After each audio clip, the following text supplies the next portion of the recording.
Donc sur les plantations agroforestières, on est parti d'un constat.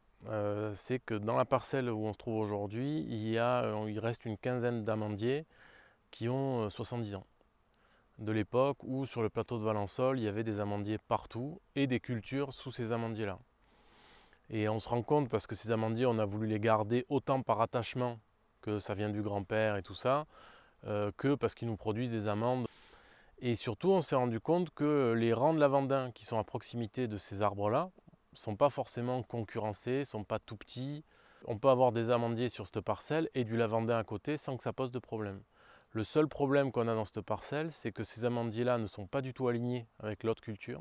Et donc il y a une zone dans la parcelle où en effet à chaque rang on tombe sur un amandier, il y a des manœuvres à faire, on perd un peu de temps.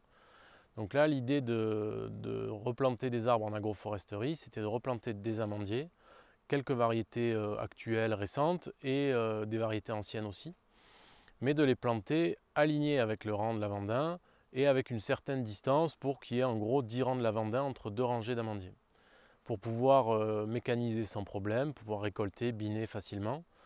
Faire en sorte que ces amandiers, on les a plantés à la place d'un rang de lavandin, c'est-à-dire que les lavandins étaient déjà là, enracinés, pour que l'amandier se force à aller chercher plus profond ses racines et que l'amandier ne concurrence pas la culture de lavandin. Plusieurs objectifs, c'est sur la même parcelle avoir deux cultures. Donc là, c'est essayer de les mener un peu plus techniquement que les quelques amandiers qui restaient, pour essayer d'avoir des amandes dessus.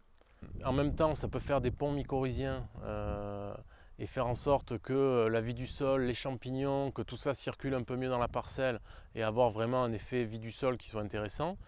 Et comme on a des brebis maintenant, les amandiers font de l'ombre dans la parcelle. Ça peut aider à la lutte biologique parce qu'il y a une présence de fleurs, de refuge pour les insectes, les auxiliaires. L'idée de ce projet-là, c'est de l'agroforesterie, mais c'est pas juste des arbres fruitiers au milieu d'une parcelle, c'est découper une parcelle de 3 hectares par 3 haies. Et le but premier, c'était brise-vent, donc orienté pour le Mistral qui est le vent dominant ici. Donc dans un contexte déjà sec et chaud, si en plus on a du vent qui balaye, forcément c'est dur de garder un peu d'humidité. Donc le premier but de DE, c'était le vent. Le deuxième, c'était les auxiliaires. Et le troisième objectif, c'était valoriser. Donc dans les haies, il y a des essences qui peuvent se valoriser en BRF, une partie qui peut être fourragère pour les brebis, et quelques fruitiers et quelques arbres qui peuvent se distiller, donc du laurier, du genévrier notamment. Alors le BRF pourrait être utile pour la plantation d'autres arbres par exemple. C'est que là aujourd'hui on utilise la paille de lavande pour pailler au sol les futurs arbres qui vont être plantés, avec un problème de sanglier. C'est que dès qu'on met de la paille au sol, forcément en dessous il y a tout, ça grouille de vie et on a les sangliers qui viennent s'amuser.